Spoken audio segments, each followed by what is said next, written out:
Hola a todos, bienvenidos a este vídeo. En esta ocasión voy a desarrollar una actividad de ecuaciones diferenciales.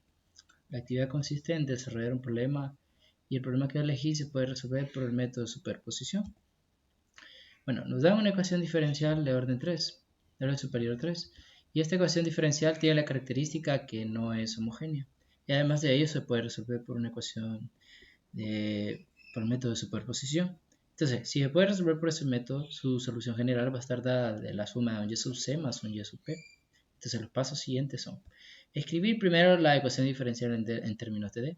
Vamos a escribir d al cubo más 16d como la ecuación diferencial es de orden superior 3, multiplicada por y igual al miembro derecho. Bueno, el siguiente paso es resolver la ecuación diferencial asociada a la no homogénea.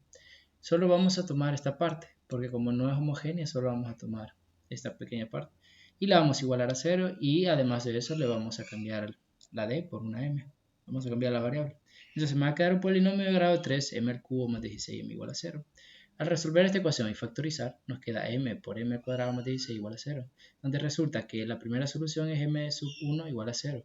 La segunda solución y la tercera están dadas por la solución compleja, más menos 4i. Porque como es m cuadrado más 16 igual a 0, su solución son números complejos. Entonces, ¿quién va a ser mi y sub c? Mi y sub c va a ser un c sub 1 más c sub 2 coseno de 4x más c sub 3 seno de 4x. Esto proviene de aquella fórmula de a a la x multiplicada por una constante cuando es un número, y cuando son soluciones complejas es e a la x multiplicada por una constante por el coseno, otra constante por el seno de algo, ¿verdad? Ahí está. Siguiente paso. Ahora vamos a calcular el y supuesto. Pero para calcular el y supuesto necesitamos hacer acá un pequeño cambio. Vamos a corregir este coseno cuadrado de 2x, lo vamos a sustituir por una identidad. Y entonces, al aplicar una identidad ahí, la identidad del coseno cuadrado de x es igual a un medio de 1 más coseno de 2x. Pero como es el argumento de 2x, es 4x. Bueno, ahora que ya tenemos el g de x de esta forma, donde g de x es la parte derecha de la ecuación diferencial, a eso le estamos llamando g de x. Ahora vamos a suponer los y supuestos para cada término.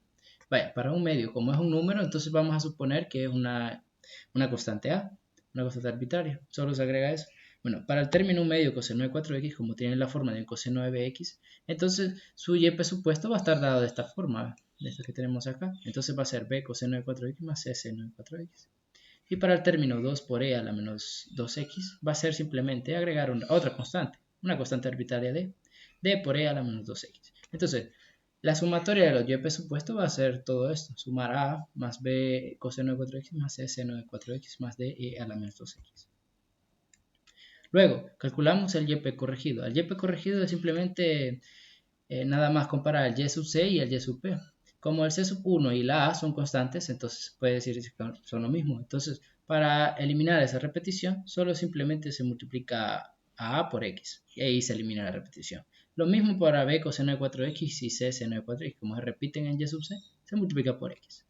Y para d, pues d a la menos 2x no hay, ¿verdad? Queda así. Bueno, ahora como otro paso vamos a determinar las derivadas. ¿Por qué vamos a determinar las derivadas? Porque como nosotros no conocemos el valor de todas estas constantes, y la única forma de determinar el valor de esas constantes es derivar tantas veces como sea el orden de la ecuación diferencial, en este caso es orden 3, necesitamos derivar 3 veces, y luego sustituirlo en la ecuación diferencial y a partir de eso encontramos los valores. Bueno, derivamos el y corregido, solo vamos a escribir y. Al derivar, pues vamos a aplicar regla de la cadena, por ejemplo, x por coseno de 4x se va a aplicar regla de la cadena y x seno de 4x también. Las otras son más directas, ¿verdad? Entonces, al derivar y multiplicar y sustituir, ¿verdad? Nos va a quedar todo esto que tenemos acá, toda esa expresión. Y luego volvemos a derivar otra vez, aplicando regla de la cadena en algunos casos. Y cuando llegamos a esta parte de acá, nos van a quedar unos términos que son semejantes. Por ejemplo, menos 4 seno de 4x es semejante a menos 4b seno de 4x. Y lo mismo para 4c coseno de 4x y 4c coseno de 4x. Y al final nos va a quedar que la segunda derivada es igual a toda esta expresión que tenemos acá. Bueno, la tercera derivada prácticamente se va a hacer lo mismo, aplicar regla de la cadena en algunos casos, algunos términos. Algo otros son más fáciles de calcular las derivadas. Y también nos van a aparecer unos términos semejantes. Por ejemplo, en el segundo paso, ahí tenemos dos términos semejantes. Acá también tenemos otros. Y al final nos queda nos queda la tercera derivada como esto que tenemos acá. Por cuestiones de tiempo voy de esta manera. Bueno, llegamos casi al penúltimo paso, donde nosotros tenemos que sustituir en la ecuación diferencial. Si vemos la ecuación diferencial, al principio es esta, pero el coseno cuadrado de x lo sustituimos, entonces lo ponemos acá. Y en vez de poner de esta forma la ecuación diferencial, lo vamos a poner en términos de y, de la tercera derivada de y la 16y'. Bueno, en términos de y se puede decir, y'. Bueno, la tercera derivada simplemente está así en la ecuación diferencial, no se multiplica por nada. Pero acá sí, miren, como tenemos la tercera derivada más la 16y', vamos a multiplicar por 16 a y'. Y al multiplicar por 16, acá nos van a salir unos términos semejantes. Por ejemplo, 64b x seno de 4x se puede eliminar con este otro que tenemos acá. También tenemos un menos 48b coseno de 4x y 16b coseno de 4x. Ahí se puede simplificar. Y acá sí se elimina, ¿verdad? 64c coseno de 4x menos 64c x coseno de 4x. Acá también estos dos se pueden simplificar porque son términos semejantes. Y acá este también, menos 8de a la menos x, se puede simplificar con menos 32de a la menos 2x. 16a no, pues no tiene nada más. El siguiente paso, ya luego de sumar y simplificar, nos va a quedar toda esta expresión.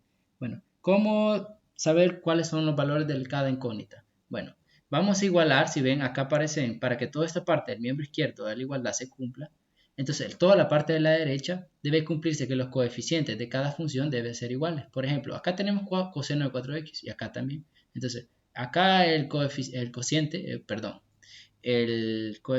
es un medio. Y acá el coeficiente es menos 32b. Tiene que cumplirse que menos 32b sea igual a un medio. Y acá es menos 32c. Tiene que cumplirse que es igual a 0, porque como acá no aparece un seno de 4x, va a ser igual a 0. Y acá es menos 40d. Entonces tiene que ser igual a 2, porque acá está la función 2 por e a la menos 2x. Y de esa forma. Por tanto, obtenemos el siguiente sistema de ecuaciones de los que les mencionaba, donde b es igual a menos 1 sobre 64, c es igual a 0, d es igual a menos 1 sobre 20 y a es igual a 1 sobre 32. Entonces nuestro y sub p corregido va a ser de esta forma, ya al sustituir las incógnitas, ¿verdad? O los coeficientes. Luego, la solución de la ecuación diferencial de orden superior 3 va a ser la suma del y sub c más el y sub p. Y acá tenemos la solución general. Va a ser c sub 1 más c sub 2 coseno de 4x más c sub 3 seno de 4x más 1 sobre 32x menos 1 sobre 64x coseno de 4x menos 1 sobre 20 e a la menos 2x. Y esta es la solución de la ecuación general aplicando el método de superposición.